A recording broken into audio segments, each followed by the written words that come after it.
안녕하세요, 여행상인입니다. 오늘 여행상인이 여러분과 함께 이야기 나눌 주제는요, 바로 백신 여권입니다. 최근 여행업과 관련된 가장 큰 이슈이기도 하고요, 우리나라뿐만 아니라 전 세계적으로 여러 나라에서 벌써 도입을 했거나 그리고 또 이제 검토 중인 게 바로 백신 여권이라고 합니다. 2020년도 가장 쓸모없는 물건 중에 1위가 바로 여권이라고 이야기를 하더라고요. 그 정도로 이제 여권의 기능을 상실한 상황에서 이 백신 여권이 앞으로 어떤 역할을 하고, 그리고 또 어떤 아쉬운 점이 있고, 그리고 어떤 것들을 보완해야 될지를 여러분과 함께 여행상인 이야기를 나눠보도록 하겠습니다. 제가 아무래도 여행업 관련돼서 일을 하다 보니까 관련된 뉴스들을 이제 제가 카톡으로 받기도 하는데요. 그 뉴스 중에 하나가 바로 이제 5월 5일부터 백신 접종 완료자에게는 해외여행을 또 해외를 갔다 왔을 경우에는 자가격리를 면제한다는 뉴스였습니다. 아무래도 굉장히 큰 뉴스이기도 하고요.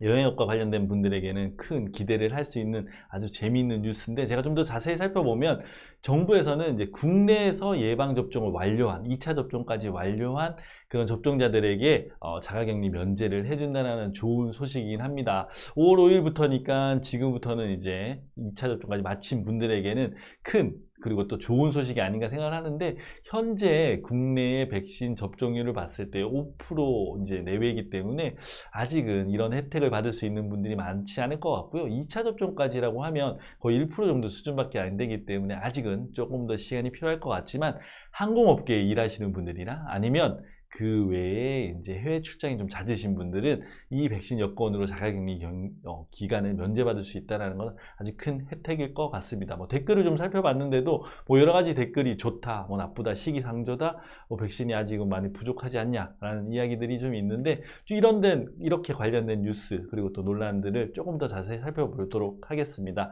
일단 백신 여권에 대한 정확한 정의가 필요할 것 같아요. 왜냐하면 국가별로 그리고 또 이제 지역별로 백신 여권에 대한 어떤 이야기들이 좀 많이 다르기 때문인데요. 백신 여권, 코로나19 상태 증명서라고도 하는데, 여기에 들어갈 기본 내용으로 세 가지를 한번 꼽아보면, 일단 가장 중요한 백신 접종 시기가 들어갈 것 같고요. 그리고 이 백신 접종을 맞았다라고 해도 당일이나 전날 PCR 검사를 받아서 코로나 음성 결과가 나와야 된다는 내용이 분명히 들어가야 된다. 그리고 세 번째는 6개월 이내에 항체가 양성인지, 그리고 또 이제 확실히 이제 자연 면역력이 생겼는지를 증명하는 내용이 들어갔을 때 백신 여권이다라고 이야기를 할 수 있을 것 같습니다. 현재 기준으로 백신 여권이 도입된 나라를 좀 살펴보면 2021년 1월 최초로 아이슬란드에서 백신 접종 증명서를 발급을 했다라고 해요. 그래서 이제 자가격리나 그 외에 다른 혜택들을 주고 있다라고 하고요. 이스라엘 하면 접종률이 가장 높은 나라 중에 하나인데요. 그린 패스라는 걸 발급을 해준다라고 합니다. 2차 접종까지 마쳤을 때. 그래서 자유로운 이동, 자유로운 공공시설의 이동까지 보장을 한다는 게 이 그린 패스고요. 그 외에 태국, 하와이, 폴란드, 에스토니아, 그리고 또 루마니아까지 백신 접종 증명서가 있다라고 하면 자가격리를 면제를 해준다라고 하니까 여행업에게는 좀 더 숨통을 튀는 이슈가 아닌가 생각을 합니다. 그 외에 EU에서도요, 3개월 내, 지금이 5월이기 때문에 여름, 성수기, 어떻게 보면 휴가철 이전에 이 백신 여권을 도입을 해서 자유로운 이동이 가능할 수 있게 만들겠다라고 발표를 했을 정도고요. 중국은 벌써 이제 국제 여행 건강 증명서라는 걸 발급을 하고 있다라고 합니다. 미국은 여전히 조금 반신반의하긴 하지만, 뉴욕 주요 같은 경우에는 IBM과 협업을 통해서 백신을 맞으신 분들에게는 QR코드를 발급을 한 다음에 자유로운 이동, 그리고 또 이제 여러 가지 자가격리 면제 혜택을 주고 있다라고 하네요.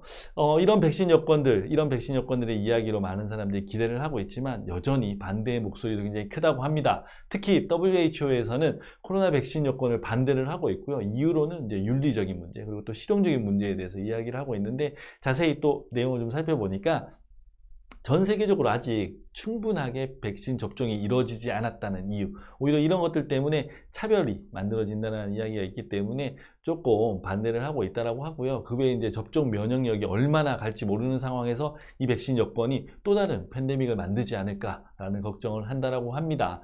백신 여권과 관련된 반대, 그리고 또 우려에 대한 이야기를 좀 정리를 해보면, 아무래도 가장 중요하고 가장 이야기가 많이 나오는 게 접종자와 비접종자 간의 차별 논란, 그리고 또 이제 변이 바이러스에 대한 어떤 위험이 여전히 존재를 하고 있고요. 백신 접종 후에도 무증상 감염들이 이루어지고 있는 거기 때문에 여전히 불안하다라는 이야기가 많이 나오고 있고요. 접종률이 아무래도 선진국 위주로 이루어지고 있다는 겁니다. 제가 좀 살펴보니까 전 세계적으로 3.3% 수준의 접종률밖에 되지 않다라고 하니까 여전히 이 백신 여권은 차별의 이유가 될 수 있을 것 같기도 하고요.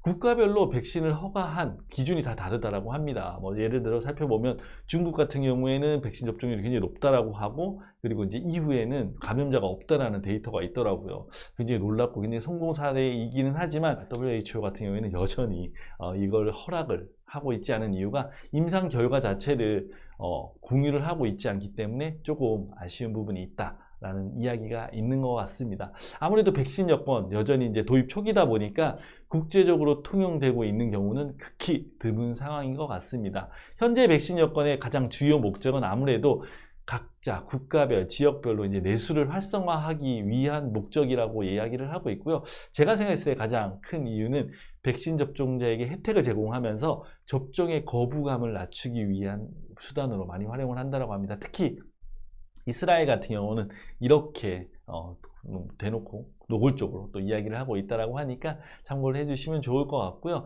여전히 도입 초기이기 때문에 불안한 부분이 많기는 하지만 그래도 해외여행의 길이 얼마 남지 않았다는 걸 이 백신 여권을 통해서 알 수 있을 것 같습니다. 뭐 앞으로 백신의 생산량도 증가하면서 접종도 많이 높아질 것 같고요. 가장 중요한 건 아무래도 전 세계적으로 그리고 통용이 가능한 그런 논의가 활발하게 이루어졌을 때 이 백신 여권의 기능이 좀 더 강화되지 않을까 생각을 합니다. 가깝게는 뭐 EU 지역별로 그리고 또 아시아별로 해서 백신 여권과 이 트래블 버블이 만들어진다라고 하면 분명히 여행에 대한 어떤 우리의 욕구가 해소되는 날이 얼마 남지 않았다라고 자신 있게 이야기를 해드릴 수 있을 것 같네요. 어쨌든 이 모든 시나리오의 성급한 판단 그리고 결정은 좀 보류를 해야 될 것 같고요. 코로나 시대 어쨌든 간에 안전이 가장 우선시 되어야 될 것 같습니다. 이 안전을 기반으로 해서 일상으로 돌아가는 날을 그리고 또 준비하는 게 저희의 일이지 않나 생각을 합니다. 지금까지 여행상인이 여러분과 함께 백신 여권에 대해서 이야기를 해봤고요. 다음에 좀 더 재밌는 주제로 찾아뵙도록 하겠습니다. 지금까지 여행상인이었고요. 구독과 좋아요, 알림 설정까지 부탁드릴게요. 감사합니다.